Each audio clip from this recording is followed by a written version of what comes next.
Okay, so welcome to U.S.-Israeli War Moves Against Iran, What's Going On, and Our Responsibility to Resist. My name is Andy Z. I'm the spokesperson of Revolution Books, a bookstore on 26th Street here in Manhattan. Today, before beginning, we have three speakers who will be extremely informative on the subject matter. We had, if you look at your program, 4 speakers scheduled, and I want to give you a message from Benjamin Barber. He says that he sends his regrets to the other panelists and to the audience, but was called out of town for an unforeseen family matter, and unfortunately I cannot participate in today's panel. So Benjamin Barber will not be with us today, but we do have Leila Zand, who is the director of the Fellowship of Reconciliation's Task Force on the Middle East. She's an Iranian-American, and she lived in Iran during the Iran-Iraq War and the reform years of the late 1990s. She's been a leader of the Friends of Reconciliation delegations to Iran, and she's helped to create a bridge of understanding between the people of the Middle East and the people of the United States. And to her right, or your left, I guess, is Larry Everest, who writes for Revolution newspaper. He's the author of Oil, Power, and Empire, Iraq and the U.S. Global Agenda, which is available here. In 1979 and 1980, he covered the Iranian Revolution, reporting from Tehran, including interviewing the Islamists who were holding the U.S. Embassy, as well as Iranian Kurds. He's also reported from Iraq, Palestine, and India, and he testified before the 2005 World Tribunal on Iraq in Istanbul, and he helped organize the 2005-2006 Bush Crimes Commission. And at the end of the table is Professor Michael T. Klare. He's a Five Colleges professor of Peace and World Security Studies, whose department is located at Hampshire College. He's a defense correspondent for The Nation. He's the author of Resource Wars and Blood and Oil, The Dangers and Consequences of America's Growing Petroleum Dependency. He also teaches, as part of this 5-college consortium, at Amherst, Smith, Mount Holyoke, and the University of Massachusetts Amherst. I'm sure many of you saw the article last week on TomDispatch.com on the situation with oil in the world right now. So here's how this is going to go. They're each going to speak for about 15 to 20 minutes. Then they're going to have an opportunity to ask each other a question briefly, and then we're going to open it up for your comments and questions. This is an occasion to learn about an issue that right now is very present with us in terms of the threat of war in Iran, and so right before the Q&A, I am going to propose something for you all to do, but we'll wait till then. So what we're going to do is invite Leila up first, and she'll give her talk, and then we'll just move through the agenda. We have until 11:50 Eastern Daylight Time, but here it will be 10:50. So if you want to look at the clock. Do you want to do it from there or here? Which one you prefer? I think it's better if you go there.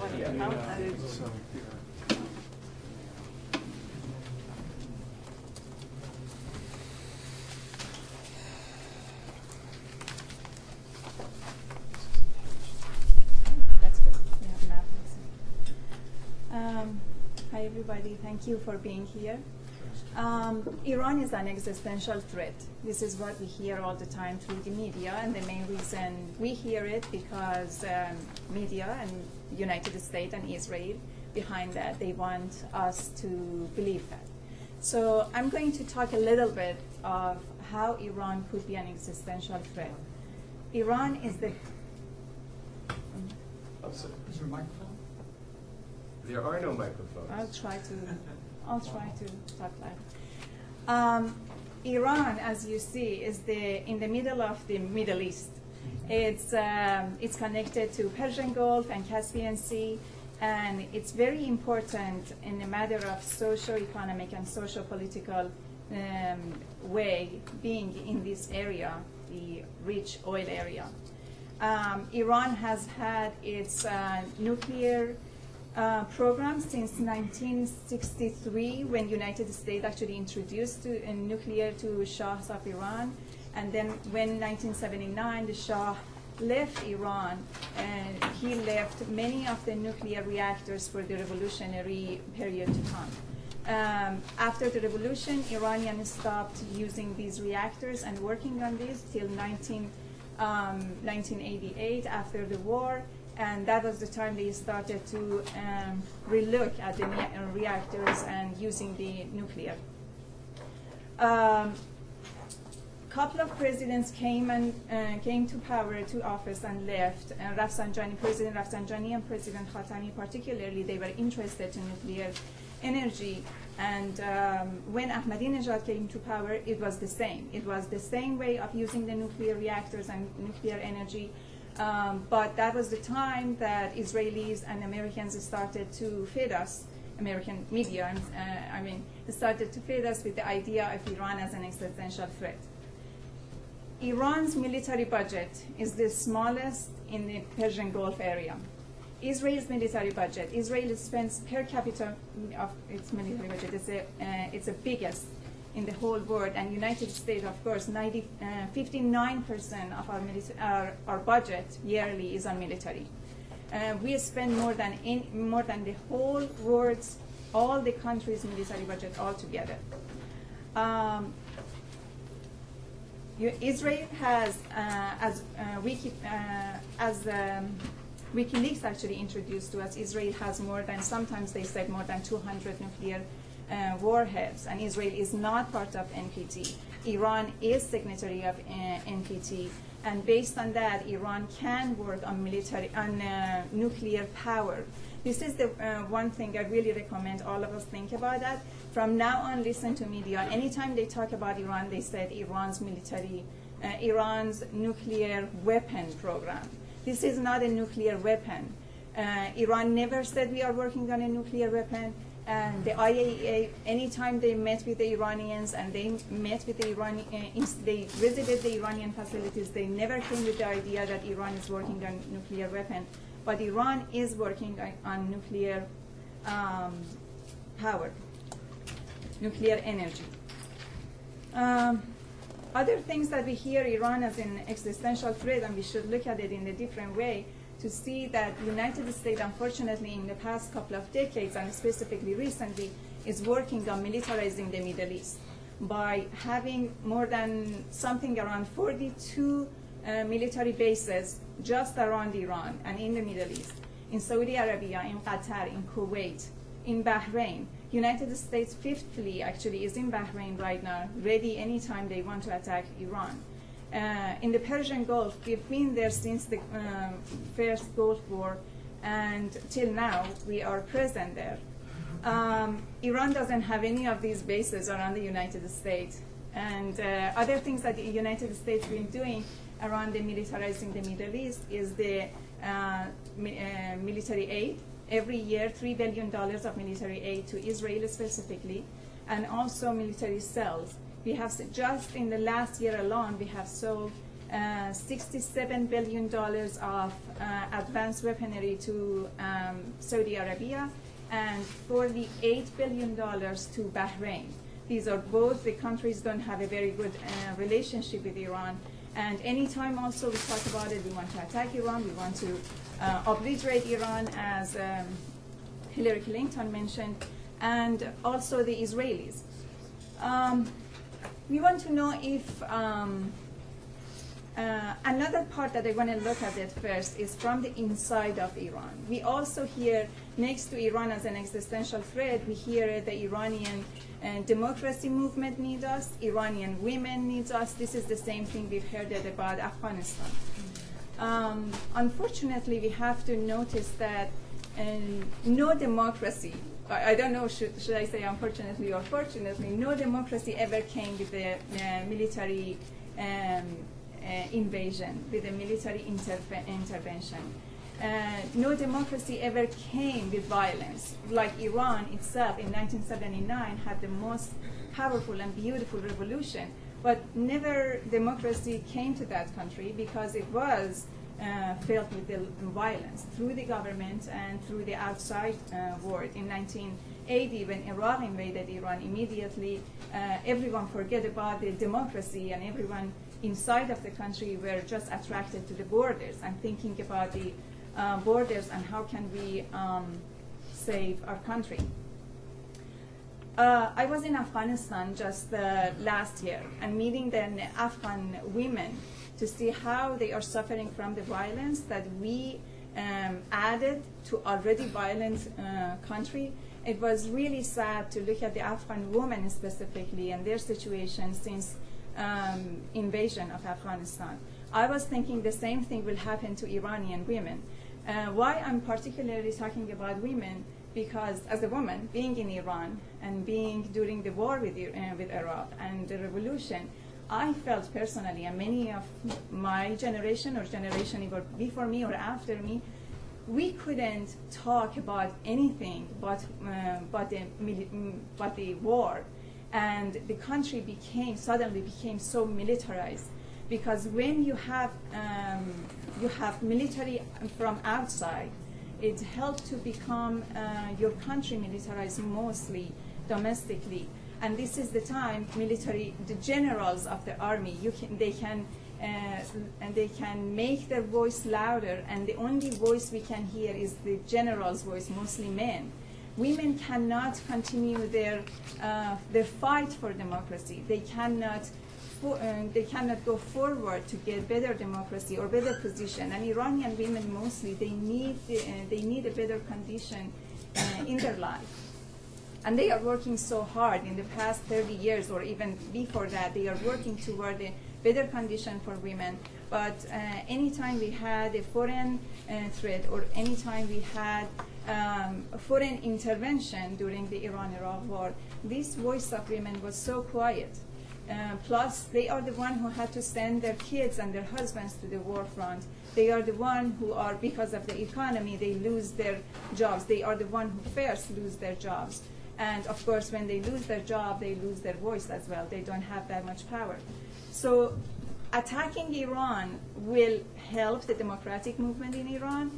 And my answer as an Iranian who lived Iran, I left Iran in 2000, and I traveled there very often, and I see no, it wouldn't, because it would stop all the democratic movement, all the different voices. It will bring more military foots inside of the country. And right now, for example, another example is I have many friends who work for a women organization named Mothers for Peace in Iran. They have done a wonderful job before the 2009 specifically. They were really active. They did demonstrations. They had petitions. They did a lot of work around their right and getting their right back. But unfortunately, after 2009, and specifically the time the United States said send a message to the Green Movement that we are going to support you, their situation got worse, because anytime they came to the street, they got a label that you are working for the foreigners, you are spying for the foreigners. And that was the time there more control on their activities. And right now, when I send them a petition to just a very simple petition for against sanction or war, they are not going to sign it. They say we don't want to sign anything because we are in danger. Anything we sign, immediately they see a connection between us and foreigners, and specifically Americans. So they are in danger. So any kind of foreign attack or sanction right now is really against the any goodwill for the Iranian people inside of the country. And as sanction, again, the first, that is really interesting. I will talk about sanction and I leave. It's really interesting to look at this sanction and see the governments and the countries who want to go, who sanction Iran. They said we want to really attack the Iranian government, and with the sanction we are successful in that. But unfortunately, we should understand that the economy of Iran is under control of the government. People don't have any part in controlling this economy, the oil wealth. And governments are the one who know and who can spend this money in any possible way they want. So the first thing they just don't care about is people. And when we are doing more sanction, we are making the condition worse for people to bringing bread on their table. And the government don't care about that. The first thing they think is, right now specifically, paying more money, spending more money on military goods maybe, or working faster and harder for getting their energy, the nuclear energy, instead of helping people and specifically women to get a better condition. If people are thinking with the sanction, we will pressure Iranian people to come into the street and do demonstrations against their country and their government, again, is wrong, because we've seen what happened in 2009 after the election, and when people came into these streets and had a demonstration, it was the bloody response from the government. They didn't care who are these people, what do they want. It was just shooting at them, and unfortunately, a massacre of many of youth, our friends and our brothers and sisters there. I guess I will finish here, and then we can maybe later with the Q&A. You have a few more minutes. Okay. So for those who came late, this is a panel on U.S. war moves against Iran, what's going on, our responsibility to act, and that was Leila Zand from the Fellowship of Reconciliation with Iran. And now we have Michael Klare is going to speak. He's a professor from the 5 colleges in Western Massachusetts. Thank you. Hello, everybody. Our host here didn't say I have a new book out, and I'm on a book tour, and my publisher browbeats into me, Michael, you have to, use every opportunity. So my new book is The Race for What's Left, The Global Scramble for the World's Last Resources. It was published last week. And I think there are copies on sale here, and I'm not very good at this, but the publisher says I have to do this, so you'll forgive me. So I'm going to talk about the strategic dimensions of Iran and American military thinking. And Iran plays a rather central and extraordinary and rather bizarre place in American military thinking that goes back a very long time. I was thinking about it just now. The first instance in which Iran played an important military role in U.S. thinking was during World War II, when it was a bridge for the U.S. to provide lend-lease support to Russia, the Soviet Union. It was the crucial means by which U.S. provided oil and weapons to the Soviets in their joint effort to defeat the Soviet Union. But there was because the previous Shah had been friendly with Germany, and the British occupied the southern part of then Persia, the Soviets the northern part of then Persia, and the agreement was they would both leave at the end of World War II, and Persia would resume its independence. But then, at the end of World War II, the Soviets refused to leave the northern part and declared a Soviet-style People's Republic of Southern Azerbaijan in the northern corner bordering on what's now Azerbaijan, then the Azerbaijani Soviet Socialist Republic. And this triggered in Harry Truman's mind a fear that the Soviets were aimed at taking over the oil of the Persian Gulf. And the oil of the Persian Gulf had become a strategic concern of the United States during World War II, when Franklin Roosevelt forged a oil for protection alliance with the Saudi royal family. And this then became, after World War II, one of America's, and to this very day, America's most important foreign policy issue, strategic issue in the world, is protecting the oil flow from the Persian Gulf. It began with FDR. And the Soviet occupation of southern Azerbaijan was seen by Truman as a threat to this crucial interest. And it triggered a series, and he then started mobilizing military forces. This was the very first crisis of the Cold War. mobilizing military forces to drive Soviet troops out of Persia. The Soviets got nervous, they withdrew, but Truman saw this as the next stage in world history, and it led him and his advisors to what they were afraid of was that the Soviet thrust was not Eastern Europe, but the Middle East and its oil. But they were afraid to paint things that way. So they concocted what became known as the Truman Doctrine, that the world was embarked on a global struggle between freedom and democracy and communism and totalitarianism. This became the basis that drove the Cold War for the next 50 years, or whatever it was, 40 years. But it began in Persia.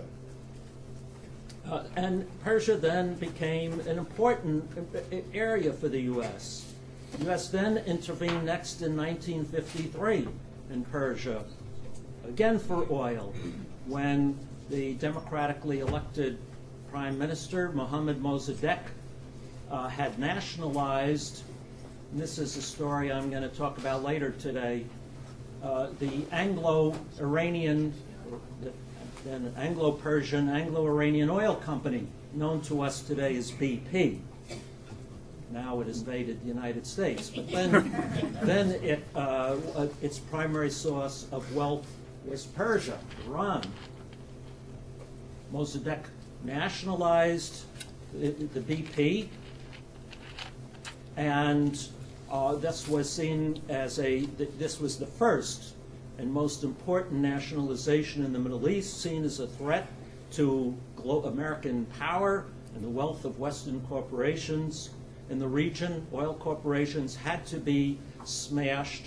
So the British Prime Minister came to President Eisenhower, and they concocted a covert, illicit intervention in Iran to overthrow Mossadegh and reinstall the Shah, and led to a 11, 12-year dictatorship of the Shah with U.S. backing that involved the persecution of the Shiite clergy who were opposed to this secular monarchist, who jailed all of the clergy, many of the leading clergy, exiled Khomeini, tortured and killed many of the Shiite clergy, who in turn became adamantly hostile, of course, to the Shah, but to his American protectors. And that legacy of hatred of the U.S.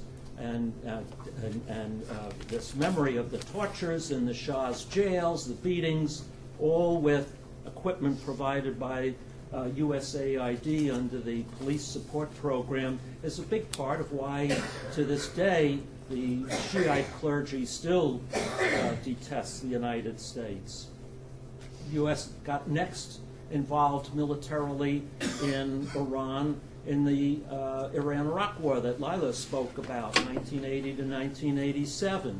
Because of the hostage crisis and all of that, we viewed Iran as the greater enemy than Iraq. And so the U.S. Supplied Iraq with weaponry, intelligence, money, all kinds of assistance.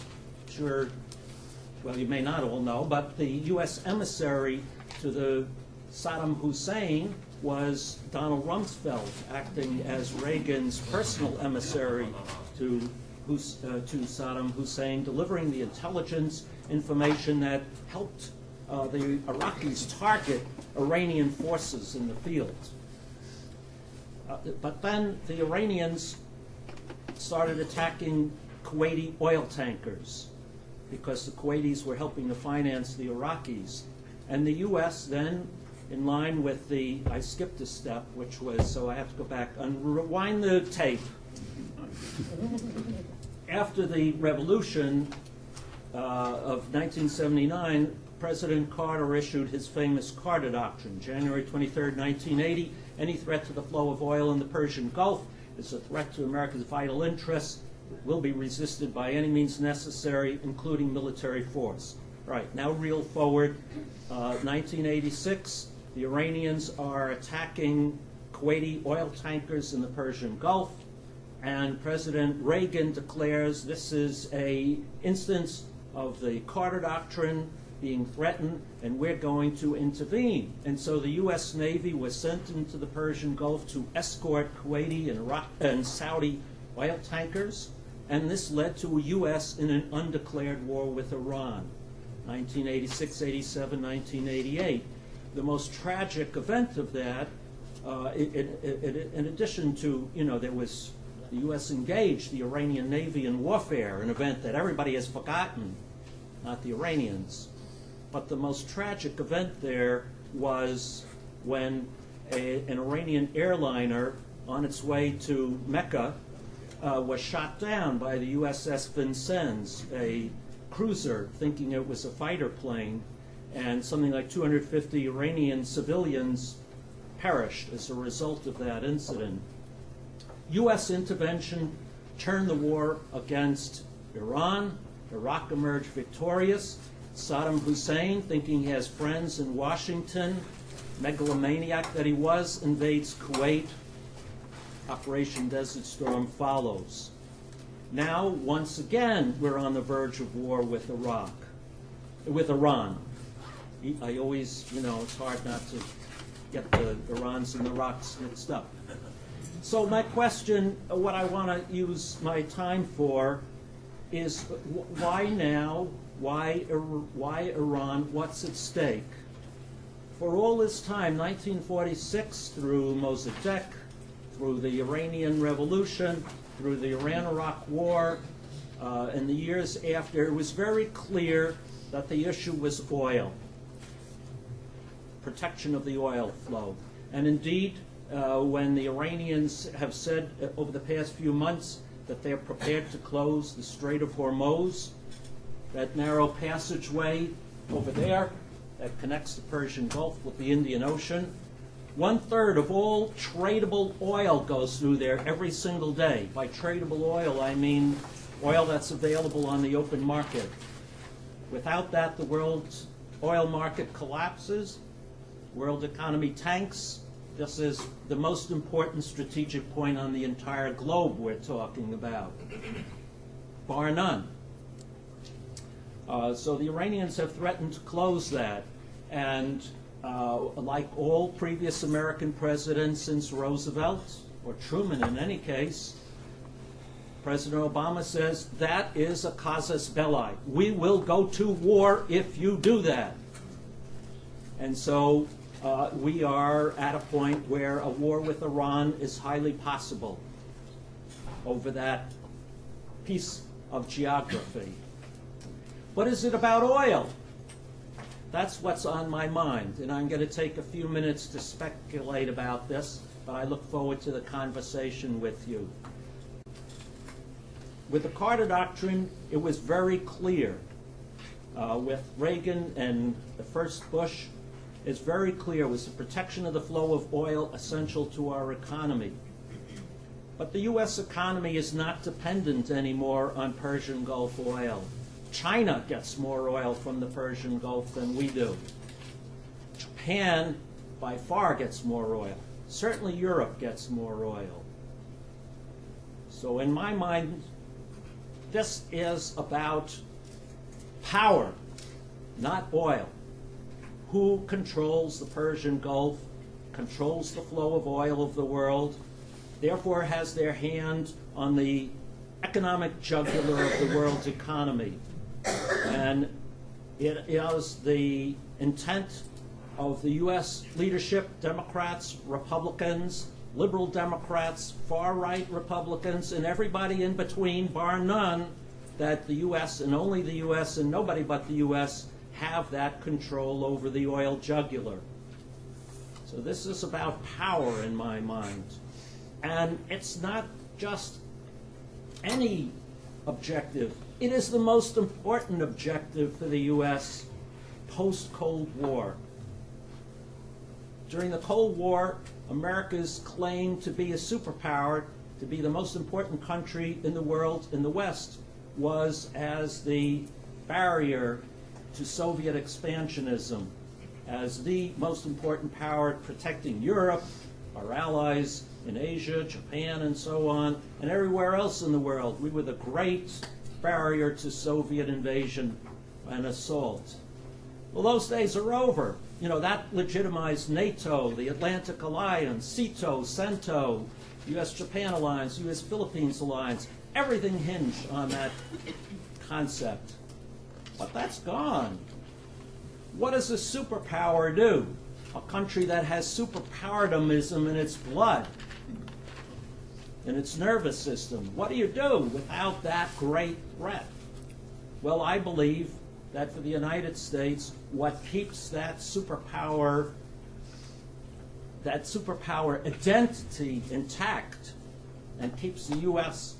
Leadership believing that they have a superpower role in the world is to control the flow of oil from the Persian Gulf and use that as a lever over all other countries, China, Japan, and Europe, and everyone else. Not for our own use. It's not for the oil that we consume. It's to control the spigot and therefore control the rest of the world. And this is what motivates, I believe, U.S. assertion of power in the Persian Gulf. It's not about an existential threat. It's not about Israel.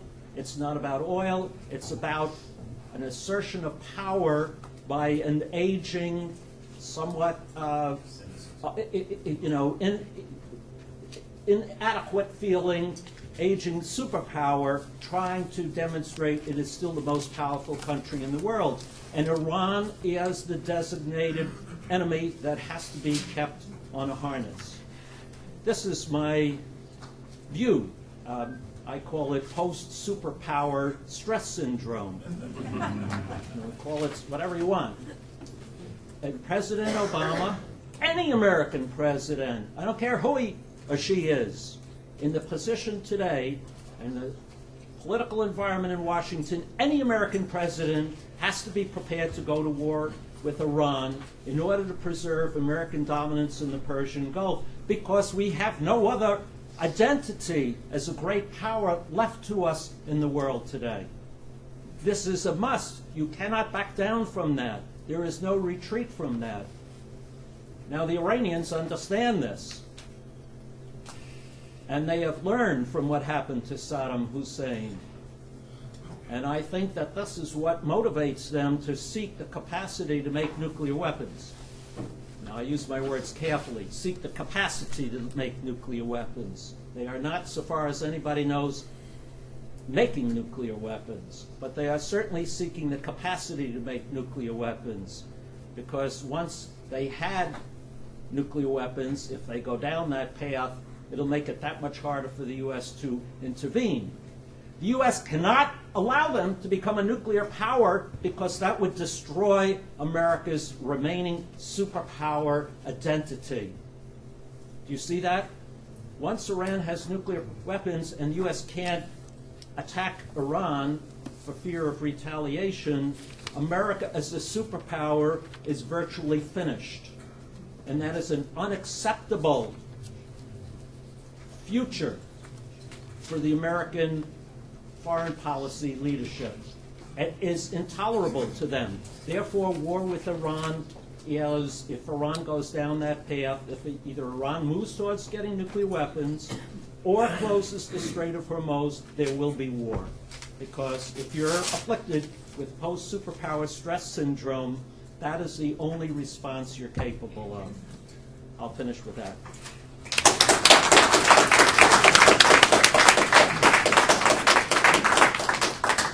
Okay, that was Michael Klare. He has a new book called The Race for What's Left. The Race for What's Left. Next is Larry Everest. He's a writer for Revolution newspaper and author of both Oil, Power, and Empire. Thanks, and thanks, Michael and Leila. Earlier this month, Obama met with Prime Minister Netanyahu. Both spoke to AIPAC, and the day after, the New York Times headline read, "Obama presses Israel to resist strikes on Iran." Phyllis Bennis wrote, "Obama made it clear at AIPAC that he really doesn't want to go to war against Iran.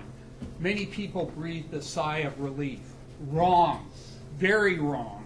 if you look at what was actually said by Obama and the deeper forces driving the U.S. and Israel toward attacking Iran, some of what Michael and Leila were laying out, you realize the headline should have read, despite tactical differences, U.S. and Israel deepen strategic unity against Iran, momentum toward war accelerates. So right now, it's urgent that we're sounding the alarm, not lulling people into passivity and acquiescence. So let me begin with what Obama actually said to Netanyahu and at AIPAC, and then I'm going to go on and talk about the deeper forces driving this and what we need to do about it. Obama said, "My policy here is not going to be one of containment. My policy is prevention of Iran obtaining nuclear weapons, and when I say all options are at the table, I mean it." Think about that. First of all, an Israeli think tank noted that never before had U.S. threats against Iran been expressed with such determination and formulated in such unequivocal language. Number two, Obama's threatening to attack Iran if it develops a nuclear weapon, or if the U.S. claims it's developing a nuclear weapon. Even if Iran never makes a bomb, even if Iran never used a bomb, even if Iran never attacked anyone. So what Obama's talking about is a criminal war of aggression. That's what's being talked about. And if anybody saw the New York Times today and read the article, the front page, the U.S. is already shading its intelligence estimate that Iran, as Leila was mentioning and Michael, that Iran does not have a nuclear weapons program. They're already laying the ground to shift that. Number three, Obama said he'd use, quote, all elements of American power with a military effort to be prepared for any contingency. All elements of American power includes nuclear weapons. In other words, Obama, the head of the world's most dangerous nuclear weapons state, is threatening a non-nuclear state with a possible nuclear attack. This is using nuclear weapons. This, too, is a war crime. And Michael was talking about the history here of the U.S. threats against Iran. I go into that in my book, but people should know that Jimmy Carter threatened the use of nuclear weapons against the Soviet Union in 1980 over the Persian Gulf. So all of this, everything Obama said isn't reasonable and a step away from war. It's outrageous and intolerable, but I'm not done yet. Obama also said, we do believe that there's still a window that allows for a diplomatic resolution to this issue. But ultimately, the Iranians regime has to make a decision to move in that direction, a decision that they have not made thus far.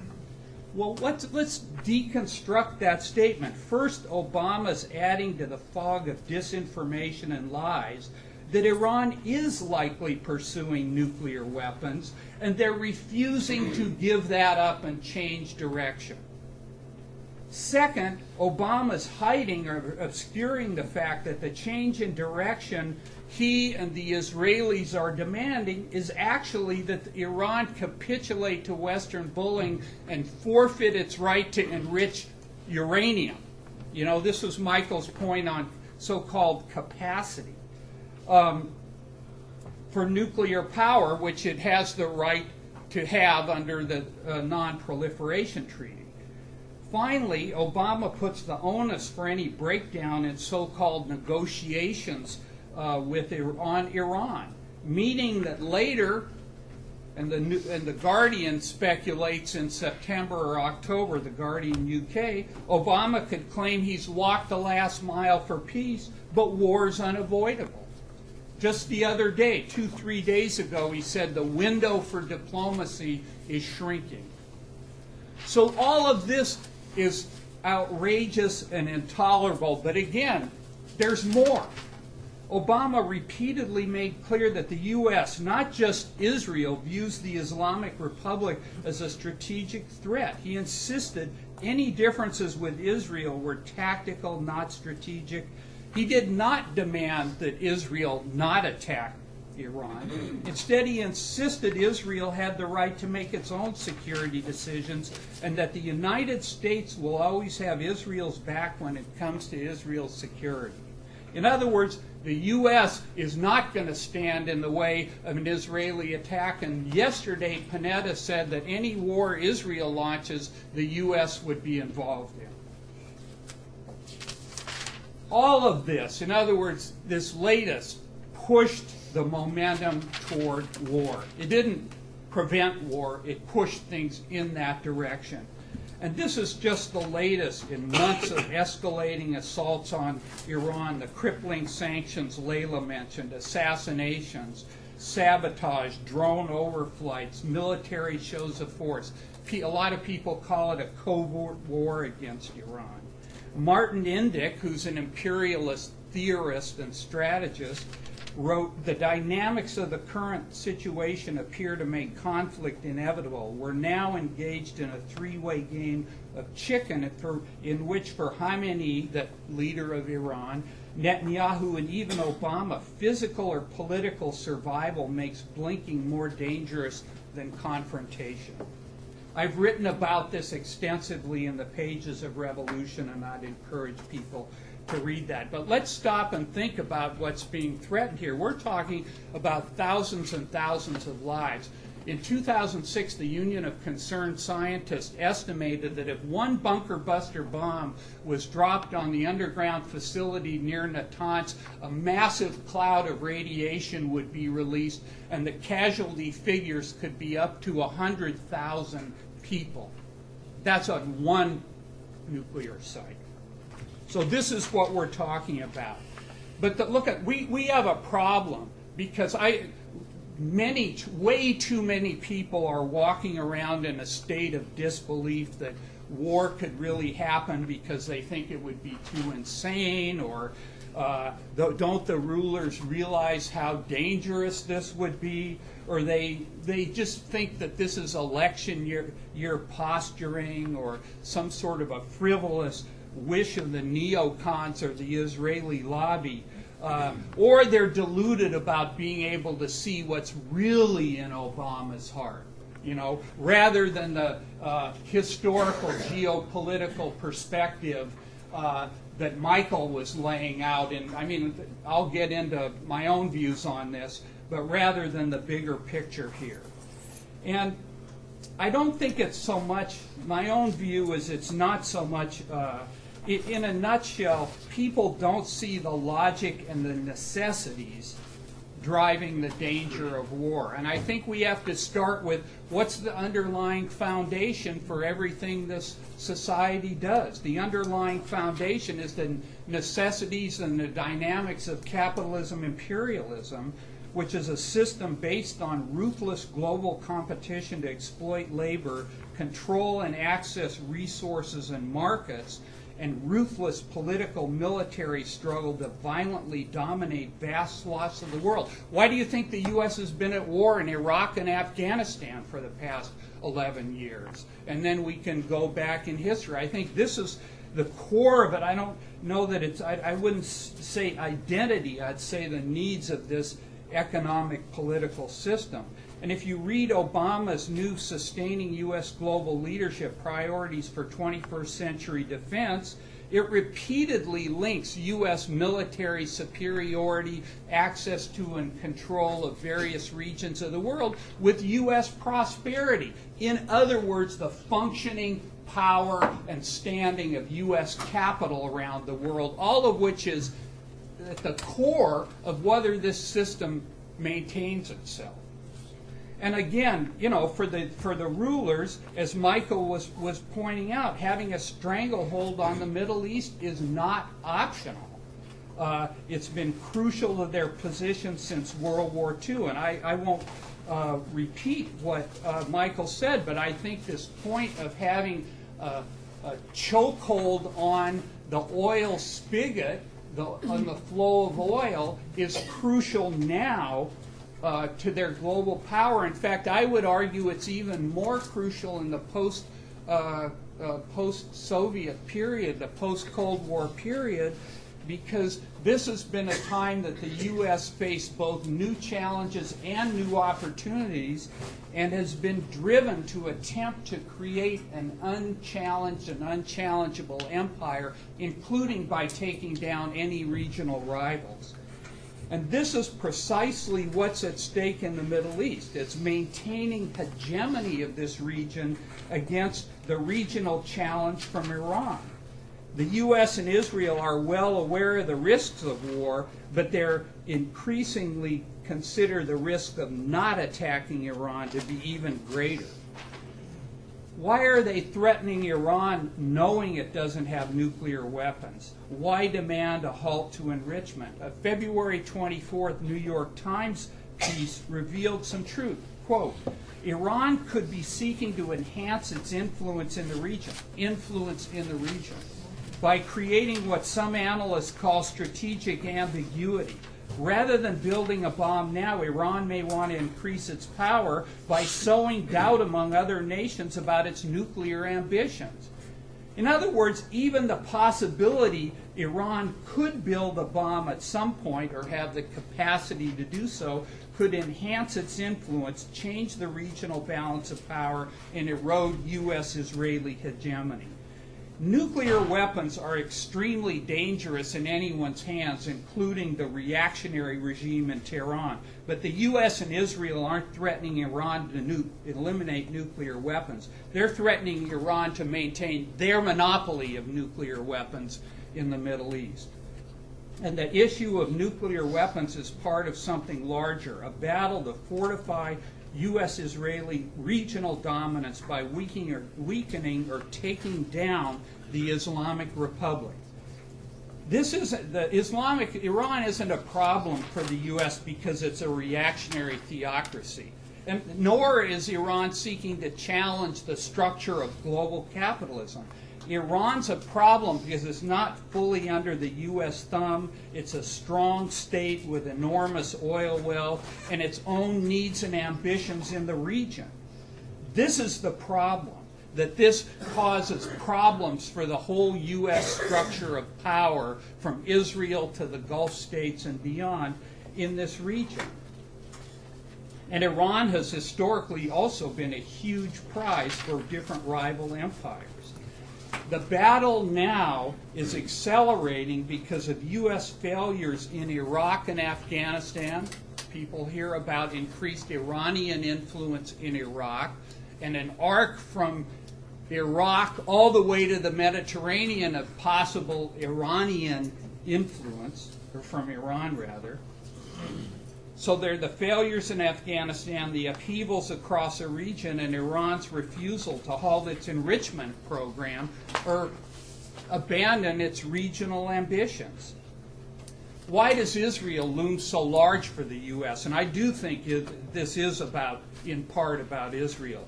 Israel doesn't represent Jewish people, it represents imperialism, Western imperialism.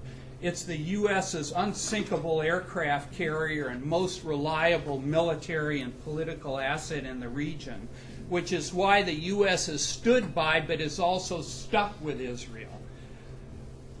Iran's influence and other regional changes could undermine Israel's position as a Western settler colonial outpost imposed through the violent ethnic cleanse and ongoing ethnic cleansing of Palestine and wars against any who challenge it. So that's why it's a threat, not because Iran's going to launch nuclear weapons on Tehran. Patrick Seal put it this way: Israel tried to crush Hezbollah in 2006. It tried to crush Hamas in 2008 and 9. It feels the combination of Iran, Syria, and Hezbollah has made a dent in its military supremacy. Now both the U.S. and Israel believe overthrowing the regimes in Tehran and Damascus will allow them to restore their supremacy. Again, so this is what's driving this threat of war. And the things we're talking about here, the strength of Israel, the control of the Middle East, is considered by the rulers of this country to be essential to their functioning and standing as a global power, which is not a psychological question. It's a question of the functioning of the capitalist imperialist economy in this entire global structure. So the danger of war in coming months is grave and growing. Mass resistance and opposition is urgent. But one obstacle, and I think we have to wrestle with this, why are people passive and how do we change that? One obstacle that too many people are paralyzed by thinking that if they oppose war, that somehow means they support the Islamic Republic. Or if they oppose that regime, then somehow they should be in favor of a war.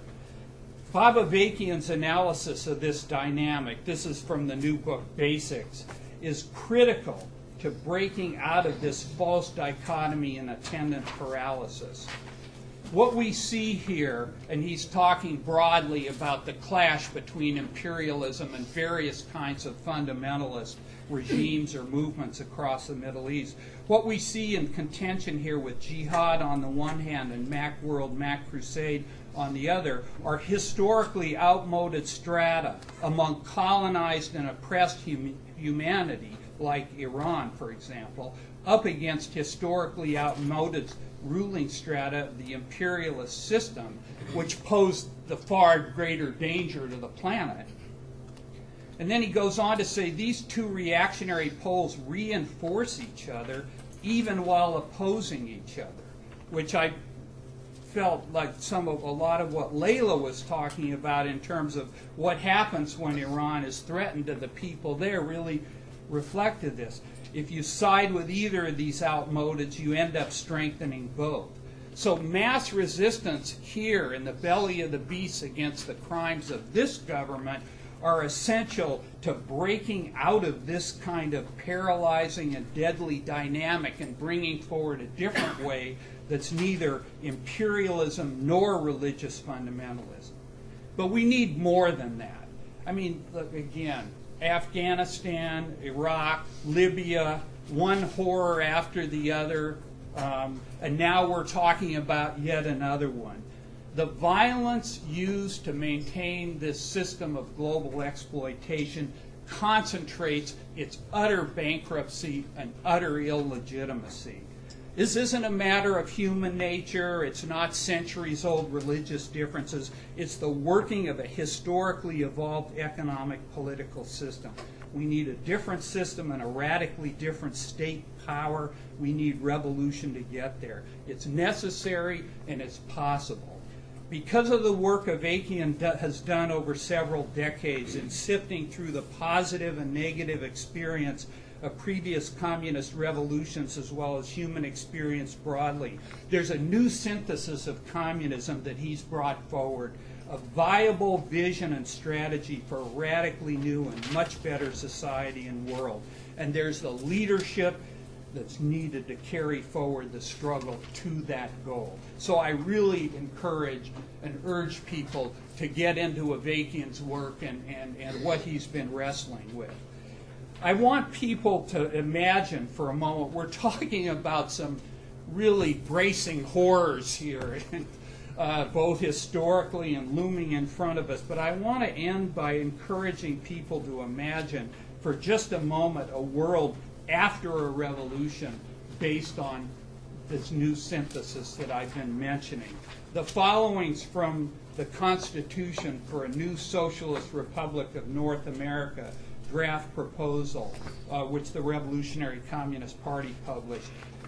And it says this: on taking power, we will dismantle all remaining bases of the former imperialist USA and other countries. The new socialist republic renounces all wars of aggression and domination and all occupation of other countries. It will not develop and will not use nuclear weapons or other weapons of mass destruction. It will wage a determined and many-sided struggle to rid the world of all such weapons. It will do this as part of the larger overall struggle to defeat and dismantle all imperialist and reactionary states and forces and to advance toward the achievement of communism throughout the world, which will finally make it possible for the desires and dreams of countless human beings throughout history and the fundamental interests of humanity for a world without war to at long last be realized. Now that's a future humanity very urgently needs and is very much worth fighting for. Thank you very much.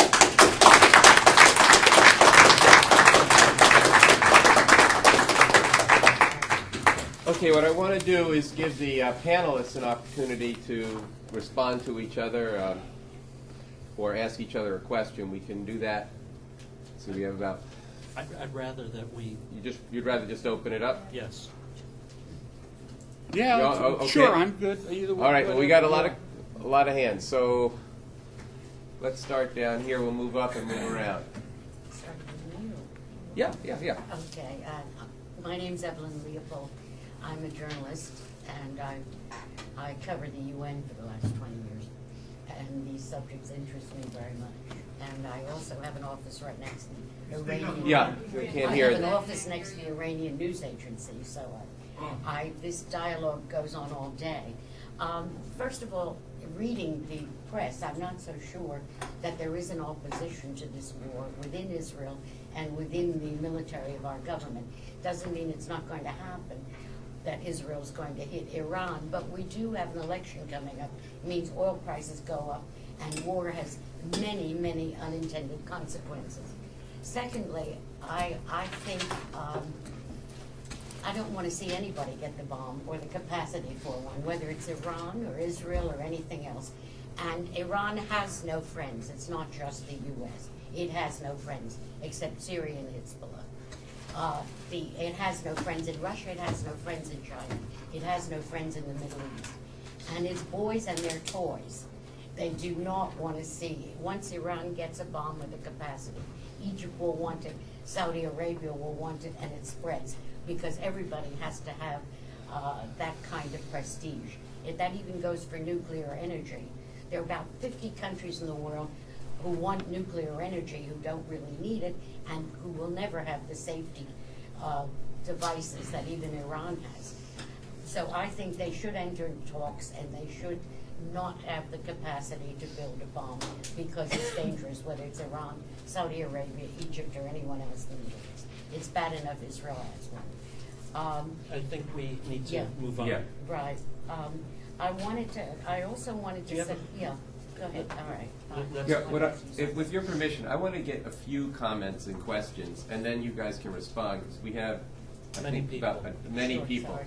So if we're going to take 3 or 4 at a time and try and, you can make a statement, you don't have to ask a question, but try and have a little concision in it. So next. I will get everybody. I'll try. Go ahead. Yes, just a quick question. A quick question. You can maybe answer it later. I just want your opinion. This thing is so complex. I'll make it short. There's been some talk about assuming that they're going that the U.S. and Israel will attack Iran. This is an election year. So the rumor is out that some agreement has been made with Israel since Netanyahu visited here lately to wait until after the election. Seems like they're going to do it anyway. But I just want your opinion on it. There's a lot we can say, and I'm sure other people have many questions. But it seems like they're determined to go to war against Iran. Would it be before the election or after the election? Okay, that's on the elections. The woman in the blue shirt, yeah. Well, I first want to make it clear that Iran is used to defend itself against an attack. The United States has nuclear weapons, and so for a country like Iran, which is being threatened and under possible attack, in the Spartacus League that I am speaking for, we call for them to have the right to defend themselves, and we say unions of Iran. This is in contrast to what a representative of Revolution newspaper, RCP, called for in the year 2006, and I have the quote to prove it. They signed a petition addressing President Bush at the time, quote, "The most effective way to prevent Iran from developing nuclear weapons would be to closely monitor its nuclear energy program and to improve diplomatic relations. Two tasks made much more difficult by threatening to bomb Iranian territory. We urge you to lead the way to peace." not to war.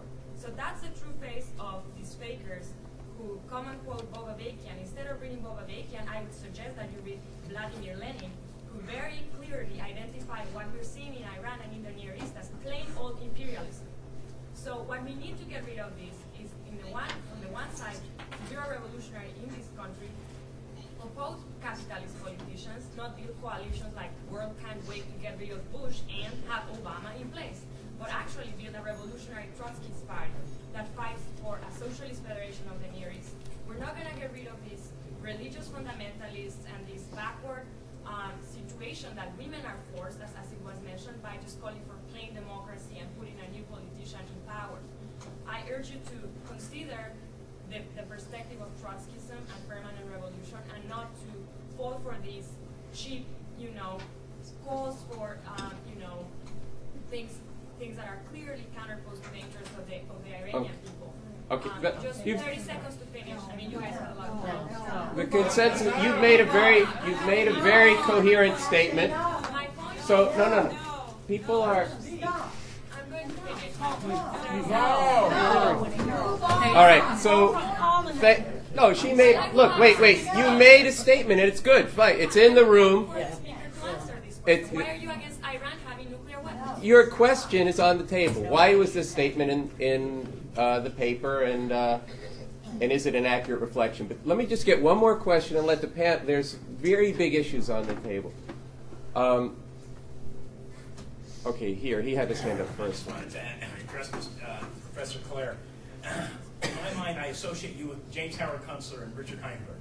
Much of your work, I've read them, the three of you together over the last 4 or 5 years, and I'm very appreciative of what you've done and those other two gentlemen, if you would. And I'm just curious, in the disruptive timeline that could occur regarding the possibility of profound resource shortages, impacts on food, agriculture, things of this nature, or the possibility of climactic chaos intervening in the historical moment that we face.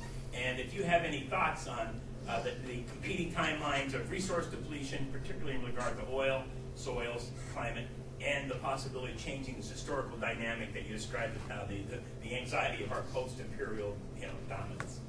Why don't we take these different questions that are on the elections, her point on negotiations, his point, and if you want to respond to. Yeah, go ahead. You want to respond? Yeah, I'll do that last. So we should. Okay, we have 4 questions on the role of negotiations, the question of U.S. elections, the question of was the RCP calling for a replacement of Bush with Obama, and calling for a reasonable. The thing she said about sanctions, as well as I don't know if this is where we're going to have a discussion of Trotskyism and Avakian, but we can get there too. But then his question is very important. Okay, so I want to be able to. You guys can decide what you want to speak to. It's not. Why don't Leila go first? I just want to respond very quickly regarding the nuclear. Now be nice about it, please. I want to just respond to the nuclear issue. I think all of us should go for a nuclear-free zone in Middle East, because Middle East already is on fire. We don't need more on fire there. But the thing is, we cannot ask Iran not having nuclear energy, so far they are saying, by having Israel next to it, threatening Iran, obliterating Iran, and at the same time having a nuclear bomb. And United States at the same is just surrounding Iran with all its military power and ask Iran not to have a nuclear energy or nuclear bomb or whatever they are saying. I think we should go for a nuclear-free zone. But first we should ask Israel to get rid of all of its nuclear, or United States to get rid of all of its nuclear.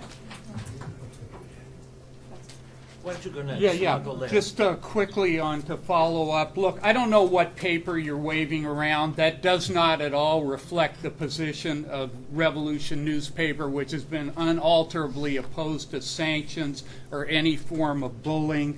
One of the reasons we urgently need a revolution is because this country is a very grave nuclear danger to the entire planet. We can't. I love Lenin. But we can't stop at Lenin.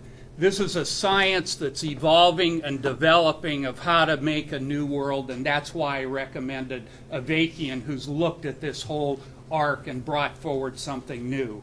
And in terms of the Iran having a nuclear weapon, that would simply increase this dynamic of these clash of these outmodeds that I mentioned in my talk. In terms of the questions on the elections, I think that I've read these things that some sort of a deal was made, and people are parsing it both ways. It would be better in terms of the election to attack before. It would be better after. I think this is much, much bigger and much more historic and strategic for the rulers of this country than the elections. In a way, Obama was speaking truth from an imperialist viewpoint when he said, don't politicize this issue. It's way too important for that. Yes, from the point of view of the different things we've been, the strategic interests of the functioning of the long-term stability, strength, and functioning of the entire system. I think that's what's at stake, not whether gas prices spike or that there's some election advantage one way or the other. Although, it's not like that stuff couldn't play in some way. It seems to be playing in it. It seems to be a part of the equation. If we strike before or after, whether you want to deal with that or not, that's a yes or no. My turn now. I don't know if they're going to attack before the election or not. I think it's 50-50. 50-50. Let me make a few comments in response to you. I see in my book, The Race for What's Left, that there is a global struggle underway for a diminishing supply of resources. And a very nutshell way of putting it is this is a struggle between Western style or Anglo-Saxon style capitalism and communist state capitalism, whatever you want to call China. It is called a communist country. I don't know if Larry, I'd be curious in what you think of China. It's called a communist country, but it behaves, in my view, as a state capitalist country. And there are alliances developing for global control over what's left of the resources. And they're in flux. They're in flux, and we can't see the outcome of that. But there is a kind of a quasi-new Cold War-like alliance blocks developing. And one of them involves China, Russia, and Iran, Syria, Venezuela, and Central Asian countries in a loose confederation struggle where capitalism is under the control of state-owned corporations. Gazprom, Rosneft, CNPC, Sinopec, PDVSA, the Iranian National Oil Company, all political collaboration and economic collaboration among state-owned companies for control of the world's resources on a global scale. And I think that Iran is an important part of this, and Syria as well. Not that they're important in and of themselves, resource-wise, although Iran very certainly is. Syria less so, Libya much less so. But they are part of this emerging global struggle among those confederations. On the other side, the U.S., Japan, Western Europe, and Brazil and Turkey sort of in between, not yet decided. This is the future. And Iran is very important battleground in this struggle. So for China and Russia, it is an important place. It speaks to, they have an issue in the outcome because it's testing this new emerging confederation, which in my mind is about control of the world's remaining resources. Very interesting question. Thank you. Yeah, the last row. Yeah, with the glove on.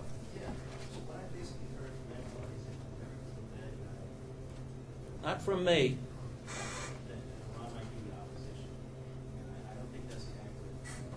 You have to speak up a little louder. Right, so what I basically heard is that America is basically the bad guy. And I've got three questions. First of all, I got an alternative analysis to America being bad. And the question that I have is basically this.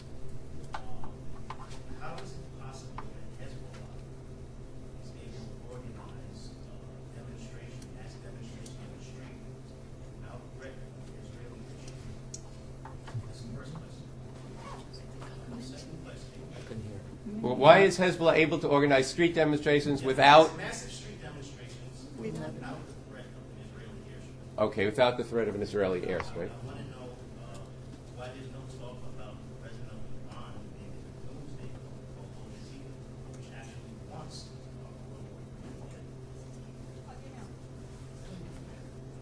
Okay, just go ahead. And third question? The third question is about the Ayatollah being trained in Britain, in London, right before the Revolution of '79. Okay. Why are we not talking about the Ayatollah being trained in Britain? Okay. So if anybody wants to see an alternative viewpoint, Okay. Doomsday code. Okay, what was the second Okay, wait, please. Second question? Wait, I'm ready to show. Contrarian, I'm going to be a devil's advocate. Keep. Okay, we say that we need to, there needs to be resistance against these powers, but I believe, like, going at the extreme end of the spectrum, just for the sake of argument, going to the extremes here. The point is that I see is Iran is resisting against the U.S., but in fact, it's a monopoly, a global monopoly of the petrodollar. William Clark spoke about this petrodollar, where the dollar can't be compared to the pound, yen, or euro. The price is well monopolized in the world economy. Now, a threat onto that, a threat onto the petrodollar is also a threat onto the house of salt. And these powers that Iran's meddling with, Hakim spoke about the monopolization of those resources. George Friedman spoke about the monopolization of the U.S. Navy on the world seas. I mean, the Gulf that we're talking about is superficially managed by Iran, but it is objectively managed by the U.S. Navy. So, I mean, do you consider the fact that, this is even a monopolization of the judicial system, where we're saying it is illegal for the U.S. to have these nuclear weapons, and Iran not to have these nuclear weapons, while Israel does have these nuclear weapons. Israel doesn't want to strain itself in fighting Iran.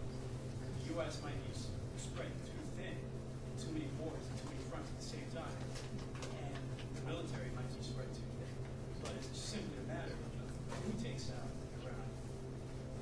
The Israeli Navy, the Israeli Army, or the U.S. Army. So, the powers that meddling doesn't warrant a second situation. Does it warrant a second? Doesn't warrant backing down. Okay. And the face of resistance. Backing down by the U.S.? Backing down by the Iranian. Oh. Okay, you guys got that? All right. I said we take a few questions. He's had his hand up for a while. Question, I guess, for Michael. Since China, you said 1/3 of the tradable oil is going through the Gulf of Hormuz, what response would you expect from China if the U.S. did launch attacks on I'll address that. Okay. The response of China, there's a woman with an orange shirt in the back. Yeah, I just want to make an announcement. I think it's not that easy to take out Iran, and I would like to invite you to go to a panel right after this one at 12 o'clock and hear the view from Iran. The panel is being held in room W610. Okay.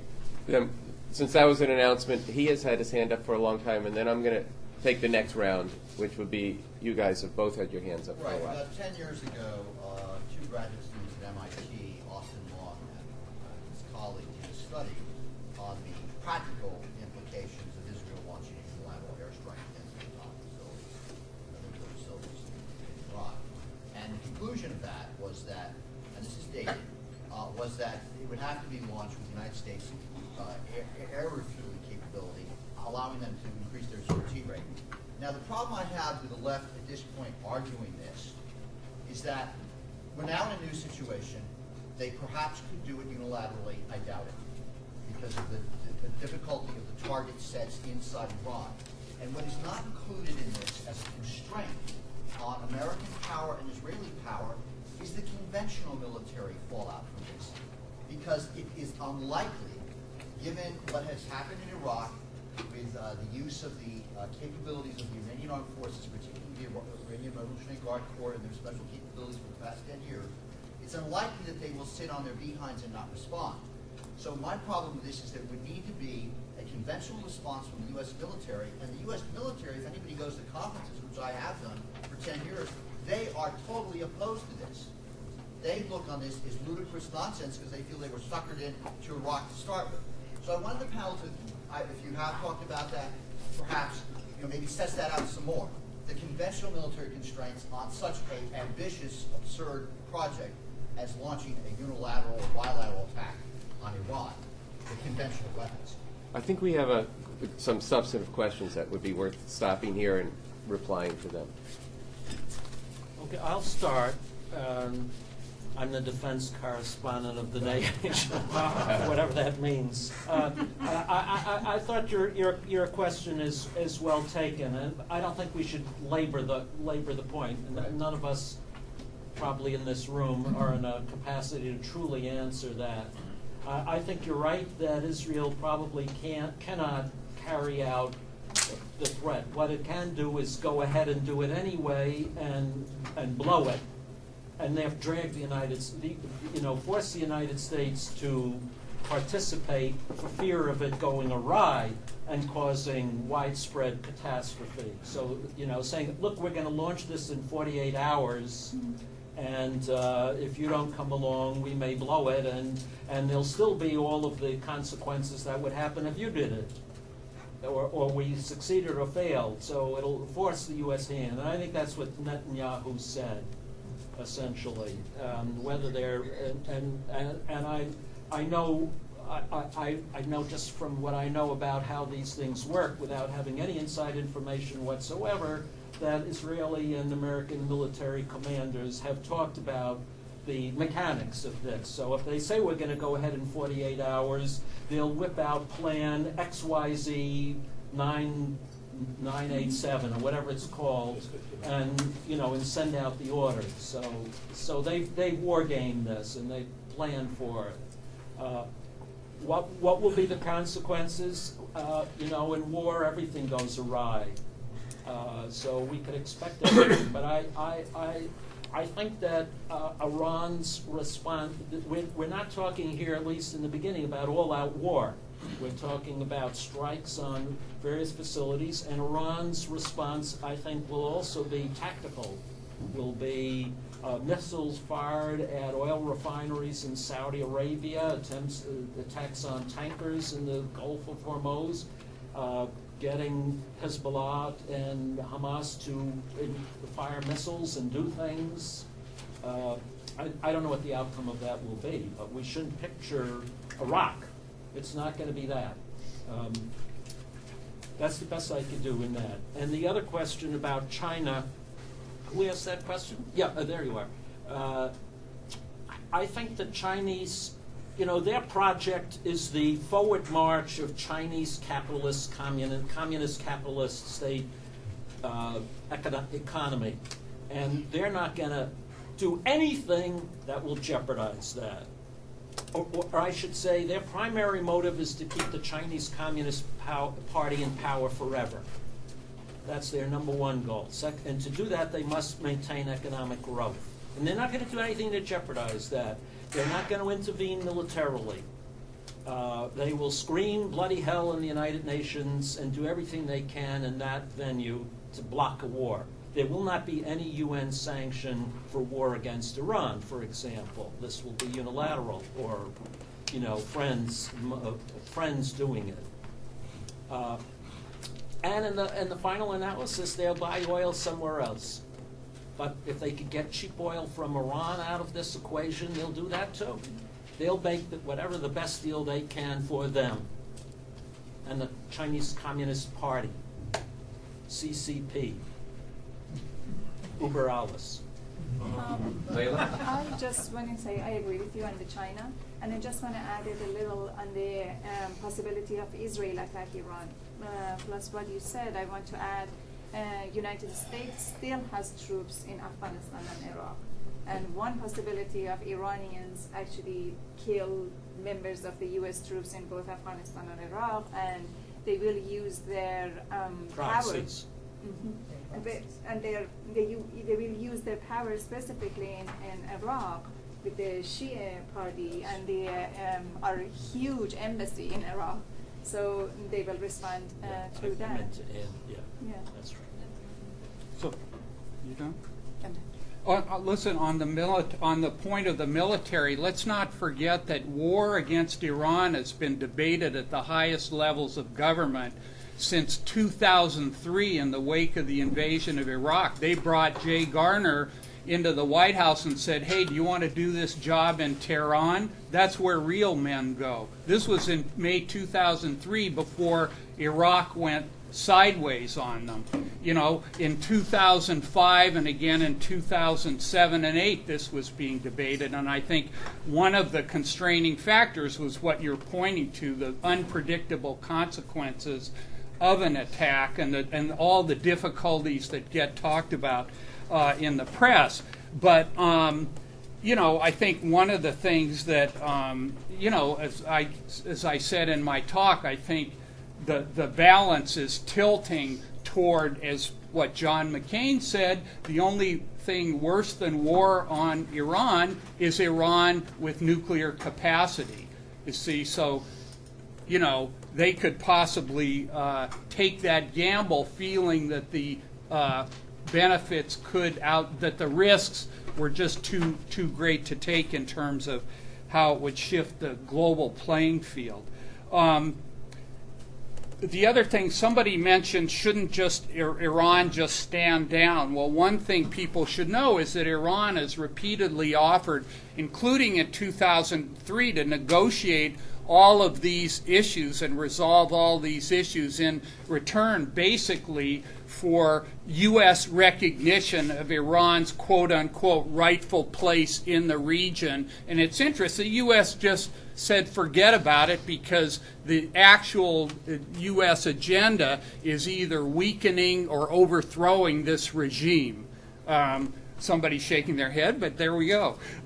Something to argue about. So, I mean, the U.S. has basically refused, and I think one of the things that's driving the danger of war is the Iranian rulers feeling that even if they acquiesce to some U.S. demand, there would just be further demands put on them.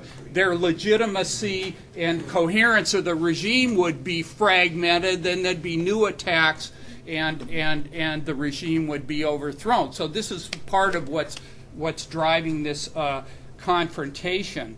In terms of the China question, China is definitely a state capitalist country, no question about it. There's absolutely nothing communist about it except the title. But then the United States has a lot of titles too, like the defenders of freedom and people's rights across the world. So what, you know? And, you know, socialism was overthrown in the Soviet Union in 1953, 1976 in China. This is a longer but very important discussion to be having, not here. But again, summing up what happened with these revolutions where socialism was brought into power and many tremendous things were done, including Lenin doing the first WikiLeaks and releasing the secret treaties of the Tsar and ending Russia's participation in World War I. No other leader did it. He did. But anyway, so definitely not a communist country. I agree, actually. I think that the analysis you were pointing to about this new global geopolitical struggle between these, I would more characterize them as rising powers, you know, the Russia, the BRICS, China, and so on.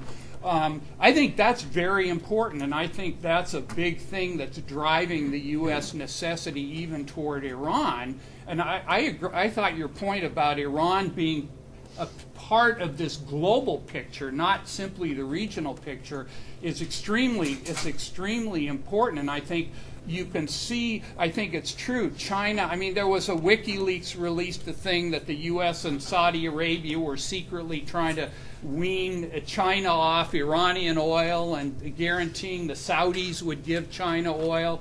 in case of a war. So even there, they're maneuvering to try to get ready for this eventuality. But I think the fact that both China and Russia have blocked any UN action speaks to the well, they blocked war and some of the moves on sanctions. And I think this speaks to some of the rising tensions. I think there's also a geopolitical dimension to this that goes along with the economic competition. I mean, you see, and again, this is a big topic, but there's more military tension in the Pacific. Obama's new military strategy, or reorients. Who are the two countries named? Iran and China in this. So, I think this is part of the terrain that the U.S. rulers are trying to deal with. Okay, there are a few more questions. Before I take the questions, what I'm going to do is pass around a statement and petition that people are beginning to sign here. For those who, in this room, who do agree that the threat of war with Iran is very real, we can argue over the time frame. I think even those who feel there's a constraint are not satisfied with a war in the fall or next winter any more than a war in 2 or 3 weeks. This is a tremendous danger to the people of the world. It's very important to be in a forum like the Left Forum. It would be a tremendous outrage to have a Left Forum in the United States, which, as all the speakers have indicated, is actually the main danger, actually, or behind this war and the imperative towards it, and for us not to take a position opposing this war. This is something that we want to be raising at the final plenary session. But to make it easy, I'm going to pass this around, and there's an ability to sign this. I've signed it. Also, Eleanor Bader, Medea Benjamin, Renata Rittenfall. You can read for yourself who has signed it. But we can collect these at the end. And I would encourage all of you who want to stay afterwards a bit to figure out how we get this Left Forum to take a firm position that says end these threats, lift the economic sanctions, and no U.S. or Israeli attack on Iran. So if you can just pass these around, and those who want to sign it, sign it. So there's a couple more hands, and I would like just one. I have a comment which I'm going to make after the next round of questions, but I would like Leila to speak a little bit about something that's on the minds of a lot of people, which is that, well, this war would be terrible, but maybe the economic sanctions will bring Iran to heel. I'd like you to talk a little about you did this in your talk, but what is the lived impact of economic sanctions? This is something we also have to take into account. So I better call on you. All right, the one comment, and then I'll ask a question. So somehow no speaker referred to the hostage situation. I did. He did. I must have missed it. I apologize. I won't say another word about it. I gather from the people speaking about the American political class that every portion of the American political class that's in the open, that has some clout, from the tiniest to the biggest, is moving towards a war with Iran. And number two, that means we would have to mount something bigger than the resistance to the Vietnam War. We would have to start teachings, not just in colleges, but in high schools. We would have to point out that while this imperialist grab is going out, America itself is being hollowed out. A loss of jobs, decline in income, 48 million people on food stamps, that this is a very hollow empire, and it's enriching only a few people at the top. But we have a tremendous job, because I'm sure all of the talking heads and writing heads will say, let's hit Iran before it gets too big to be hit. Okay, now, We have about 10 minutes to go, so I'm going to ask, it's unfortunate, the last speakers to keep your remarks to a minute. I'm going to quickly go 1, 2, 3, but really keep it to, so this woman here, then you, and you, oh, I guess you were next, actually, I called it. But go ahead, and then go back and up to you. One of the things that hasn't been discussed is the Shia-Sunni conflict in the sense of countries like Saudi Arabia, Bahrain, which themselves are experiencing internal struggles.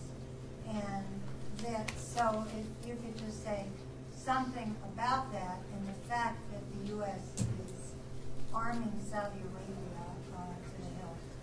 Okay, there. I just was in Iran. I was in Iran last month. It was a very quick trip, and there's not so much you can find out in a short visit. But I do want to comment that I think a very clear sense on the part of people, regardless of how they feel about the present government, that war would be a disaster, not only in terms of direct destruction, but also politically, that it would, that would strengthen the regime in place and call for support. In terms of the sanctions, which the chair just mentioned, they clearly are taking a toll, and they are not hurting in a way which is going to do any good for the prospect of limiting the development of nuclear capacity in Iran. Quite the contrary, they're strengthening the resolve on part of people to keep the country independent, to go its own course. I do want to raise one issue, though, that I detected a great deal of triumphalism on the part of the Iranian regime. We can prevail, American civilization is in collapse. If they come and fight us here, they're going to get their asses whipped. And I find that to be an unlikely prospect. And without wanting to sort of blame the victim and say it's up to them to prevent war, I would like to hear people comment on whether they think that this attitude on the part of the regime is just fluff, or is it serious? Is it having an effect on their strategic planning, and what might be the outcome? Okay, that's an excellent question. Go ahead. I think any discussions of Iran would be greatly illuminated if, on the map, it would show the U.S. bases and Israeli forces that surround Iran. I don't know if people visualize how surrounded and contained Iran is. My question is, there's a discussion of Iran closing the Gulf of Hormuz. I never hear about, is that in fact plausible? And if it is plausible and could happen, what impact that will have on, say, world oil prices, and what are the consequences of an immense expansion of world oil prices, and what counter influence will that have on further warmongering? You spoke a little bit to it, but maybe yeah, you I want to could say speak to that and the question that preceded it. Iran, I think, has a modest capacity to close the Strait of Hormuz. I think they could probably close it for a week or two. The U.S. Navy has built up the most powerful capacity it possesses to prevent that from happening. U.S. Central Command, that's its job. And it has tested this, war gamed this. So it has a capacity, and they'll sink the Iranian Navy in 48 hours. Then there'll be Iran has two navies: the Iranian Navy, the Iranian Navy, and then the Royal Guards Navy, which is small boats with missiles. That'll take a little longer. It will push prices higher, but when President Obama gets on the news to announce this, he will say, and by the way, I'm flooding the market with oil from the Strategic Petroleum Reserve. So that will dampen the price rise. They've been planning for this. We've been preparing for war with Iran for 2 or 3 decades, so they built that reserve for this purpose, so they know what to do. Somebody asked about Iran's capacity to military capacity. I think that was your question. Very limited, as far as, no match for the U.S. military. So the threat that Iran poses is what Leila was speaking about, and that bears on the question of the Shiite-Sunni struggle. There are Shiites in the eastern province of Saudi Arabia. I'm sure they will be inspired to conduct sabotage of the oil wells. The Shiites in Iraq will, stage riots and attacks. They may target the green zone where the Americans are. Hezbollah and Hamas will be inspired to whatever, and that will be very nasty and ugly, but it's not going to pose any massive threat to U.S. military. It'll be very inconvenient and unpleasant, and people will perish. But this is war by other means, asymmetrical warfare. Iran, but Iran does not have a military capacity to bring America down. What about the attitude of the movement? They're in a struggle amongst themselves and against the Iranian population. They're fighting amongst themselves. They're posturing with each other. They're trying to eliminate their rivals within the clergy and to distract. Leila spoke about this, to distract the public who is suffering from their misery by show displays of muscle flexing. It's all purely propaganda for domestic use. Leila? First question I want to respond to is if United States or Israel attack Iran, I think Iran doesn't have that capacity to respond for a long period.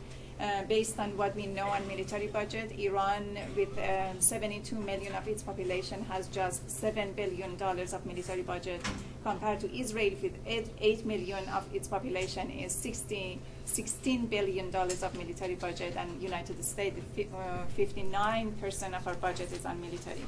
So we know Iran doesn't have that capacity to respond for a long period.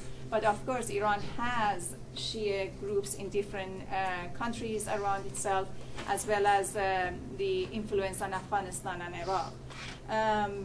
But regarding what my friend said here about Israel and the United States surrounding Iran, of course, on this map, and I mentioned that United States has 42 military bases around Iran.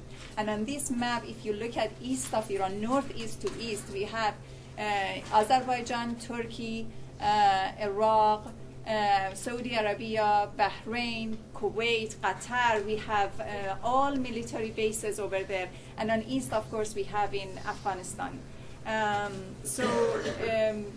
We know all that United States and Israel have surrounded Iran by all means. The sanction right now is really, Iranian population really are suffering from the sanction. Although we hear it, and I'm sure if you talk to the government, they said no, it doesn't have any influence. But if you talk to people, they said yes. It's very difficult. I talk to my parents in Iran every day, to my friends. The life is really difficult for people. Unfortunately, I was really hopeful for the green movement to be successful, but unfortunately I see a lot of my friends had to get a second job or even third job. Many of them who have one job, they are really worried that they will lose their job if they go to demonstration, if they do some political activities. So one part, I believe, one part of the reason that the green movement is not as active as used to be is because of the sanction. So if we hear some people say sanction is helping the democratic movement in Iran, this is totally opposite of what we hear from the Iranian. And of course, when people are in the economically originally are very poor, they will get poorer, and the condition is more difficult for them. And I mentioned in my talk that because the economy in Iran is controlled by the government, the oil money is controlled by the government, they are the one who make a decision where the money will go and spending it in a way they want it. And they basically right now, because of the pressure on the nuclear, they spend more money on getting to what they want on nuclear as fast as possible. So that's more pressure on people. Just quickly, on your point about the ruling, yeah, we have a huge amount of work to do, teach-ins. That's one reason it's so important what Andy said about the Left Forum taking this up. This has got, what, 2,000 or 3,000 potential teachers here and people who can help organize this. I mean, look, the other thing I just want to mention on this is we're in for an incredibly sharp battle. They go to war. All these repressive measures that Obama and Bush have put into effect, in terms of the curtailment of civil liberties, can be mobilized. You're going to have extreme polarization around the issue of Israel and, defending the United States and so on and so forth. Now, in scenes of sharp polarization, if the good people stay strong, we can change that polarization. But this is what Andy was saying is very important. We've got to ready ourselves for political struggle here, because that's what's going to be involved. But many core things about what the U.S. does around the world can be revealed in this. The other thing I would just say in terms of what can or can't Iran do, I mean, I agree with what's been said. I would just remind people that it looked like a cakewalk in Afghanistan for the first few months of September, October into October 2001 for the next several months, several years. It looked like a cakewalk, just a few weeks and the Afghan government's gone. Iraq looked like a cakewalk. It took 3 weeks. I'm not saying that the U.S. is going to invade Iran with combat forces and try to overthrow it, but my point is that it's the asymmetrical warfare point. I mean, if the U.S. attack is going to infuriate tens and hundreds of millions of people across that region, it's going to fuel Islamist forces of all sorts and different kinds. It's going to fuel other kinds of opposition. Who could have predicted in 2003 exactly what the outcome would end up being in Iraq? I mean, so I leave you with that. And things could happen in a very nonlinear way. Different governments can fall. Different parts of the region, can be actually a former CIA agent, Philip Giraldi, wrote a very interesting piece, What Would Happen After an Attack on Iran, and he sort of ran through a scenario throughout the region, so very unpredictable. Very wrong, but very unpredictable. So I hope people do what Andy suggested and really get people to sign this and start talking this up and have more panels like this and so on and so forth. Okay, just 2 minutes before you leave. Just be 2 minutes before I thank the speakers.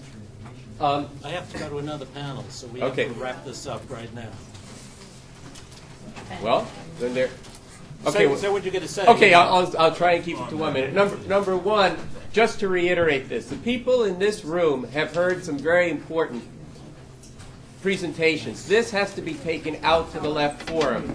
There is too much of a preoccupation at the left forum with only the situation within the U.S. and not what the U.S. is doing around the world. And so you have a responsibility for that. And two, to understand that the very interknittedness of the world itself provides more necessity for us to think about the entire world and to stop thinking like Americans, but to start thinking in the interests of all of humanity. So I will end with that. I know you're being competitive.